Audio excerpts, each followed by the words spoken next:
The calm before the firestorm.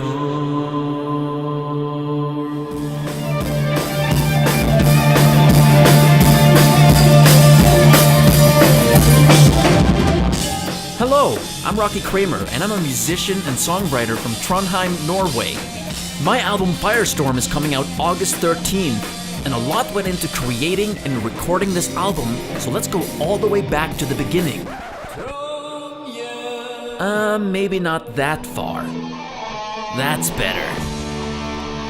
I was 16 years old, and I was the lead singer and guitarist in Armed Science, a Kiss-inspired high school rock and roll band, ready to conquer the world. I was balancing my time between the band, school, and writing Firestorm. Firestorm was an album that took a very long time to make. Some of the ideas for the album were written when I was 13, 14 years old, but I didn't really write anything down until I was 16. When I was 15, I had already written 3 albums, and Black and Brown was on the 3rd album at the time, but I'd only written the first half of the song. The black part, I guess. So I decided to use it as the prime mover for a new album instead. That was the beginning of Firestorm. I wrote most of the album on my blue Fender Stratocaster. I would then write everything down on Guitar Pro so I could hear what it would sound like. I recorded the first demos for Firestorm at home in Norway in 2010. In September of 2011, I moved to Los Angeles, and I didn't know anybody. I was living in Torrance with a very sweet lady named Sonia and Joaquin, a Spanish graphic designer who was studying English at the same school as me. We were both musicians, so we would perform for Sonia all the time. I had only been there a week when Sonia asked me why I was really there. She said my English was better than hers. I told her I wanted to be a musician and I was looking for contacts in the music industry. She put me on the phone with several people, but it wasn't until I talked to David Stanton that things started happening. One day I got an email from the well-known guitarist Mike Pinera. Mike, who had a history with Alice Cooper, Iron Butterfly, and Blues Image, was interested in helping me out. Soon thereafter, we went in the studio to record more demos for Firestorm. One night at a Starbucks in Torrance, Mike introduced me to Allied Artists CEO and music producer Kim Richards. Kim, an industry veteran who had worked with bands like Pink Floyd and Queen in the past, quickly started comparing my music to those bands who were, of course, huge influences on me. I was performing with Mike at Conejo Valley Days, and Kim was there with another artist. And what can I say? It was probably one of the worst performances in my life. I didn't even have a working microphone. I look over, and there's Kim getting me a new mic. That entire Conejo Valley Days performance was a fiasco. He was doing a guest appearance with Mike Pinera, and Mike Pinera's band hadn't had time to rehearse with him, so they were trying to use a backup track with live vocals, and Rocky was supposed to perform along with this backup track.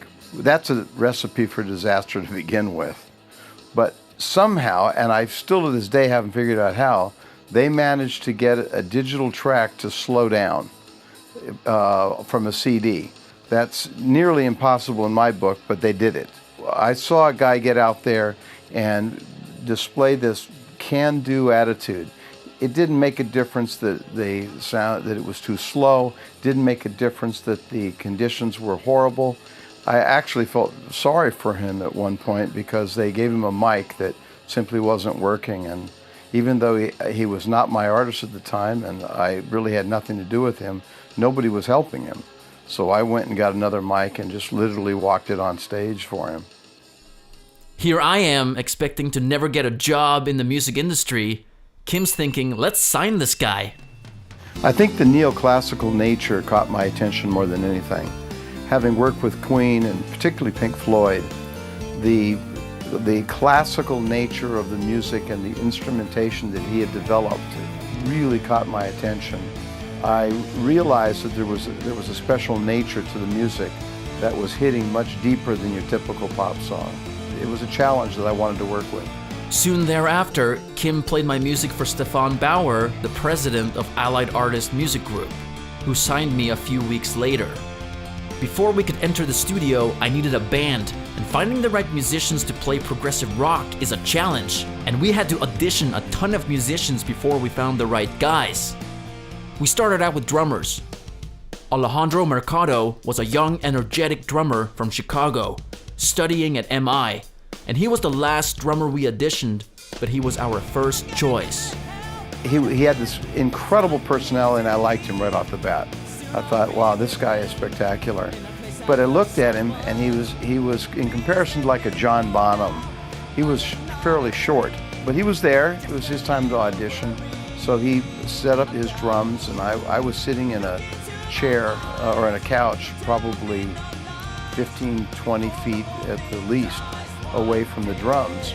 After he set them up, first downbeat, he literally, from the air hole on the kick drum, he blew my hair back. He was so powerful. I knew immediately this was the guy.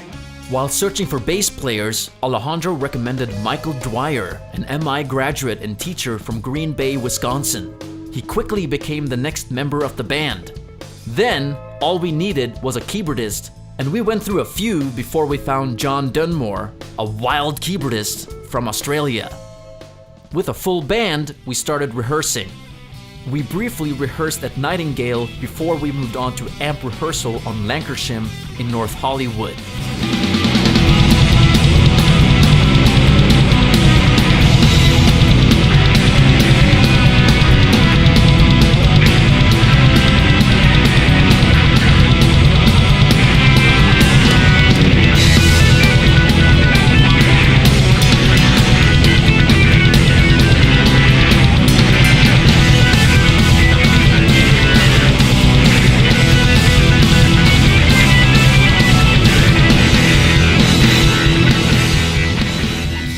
I've always been a fan of huge drums, and I've done a lot of drum projects in my career. I wanted drum sounds that were comparable to Led Zeppelin. Well, Andy Johns immediately came to mind. So we sat down with Andy, let Andy listen to the music, and he loved it, and he was all set to work with me. Unfortunately, during pre-production, he passed away, and I had to continue on, but I did so with Andy's angel looking over my shoulder. One day as we left AMP, Kim points at a building down the street and explains how this was a wonderful studio called 1-on-1. I happen to know about 1-on-1 because I had watched the documentary about Metallica recording the Black Album there many times. It was a huge inspiration for me as a teenager. 1-on-1 was built and created by a fellow by the name of Jim David, who was the son of Hal David. Hal David is famous from the Burt Bacharach, Hal David songs from the 70s. And Hal David was an incredible composer, and he had scored a number of movies. He built that studio as a mini scoring room, but it was a spectacular drum room. I recorded the Animal Instinct album, the drum tracks in there, and we just got killer drum sounds. We worked for days literally looking for the right spots. And ironically, the Metallica Black Album was recorded there, and they worked for days getting the great sounds that you hear on the Black Album. And they ended up, just by coincidence, using, maybe not coincidence, but they used the exact same spot that we used. I didn't find that out until years later. The studio had been private since 1993 when the Japanese artist Yoshiki took it over. And for years, he was pretty much the only artist that was allowed to record there. In 2012, the studio sold to Jason Glues, who renamed it 17 Hertz and made it available to the public again. As soon as we found out, we immediately started talking about recording the album there. Kim and I took a tour of the studio with Jason beforehand, and being there in person was a great feeling. It wasn't just a dream anymore, it was a reality. So I sat down, I went in, toured the studio. Nothing had changed acoustically in the studio, so we cut a deal and we made Rocky's dream come true. Yes, I'm a rock star with style. Yes, I'm a rock